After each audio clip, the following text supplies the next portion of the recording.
అది ఆస్తి పంపకాలకు సంబంధించినది మాత్రమే.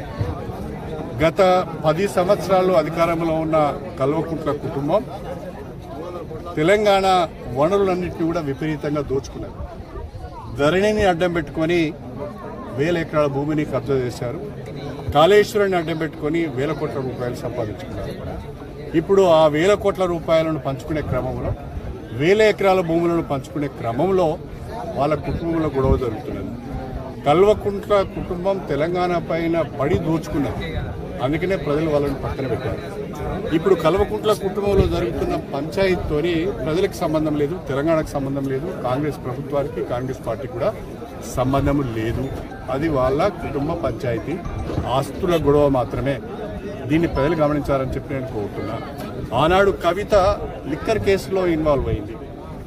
నేను ఆనాడు పార్టీకి రాజీనామా చేయడానికి కూడా ప్రధానమైన కారణం ఒక ముఖ్యమంత్రి గారి బిడ్డ లిక్కర్ కేసులో ఇన్వాల్వ్ కావడం, ఆమె విచారణ ఎదుర్కోవడం, అనేక రోజులు జైల్లో ఉండడం కూడా కొంత నాకు బాధ అనిపించింది. ఇది సరైన పద్ధతి కాదనిపించింది. అందుకనే బయటికి రావడం జరిగింది.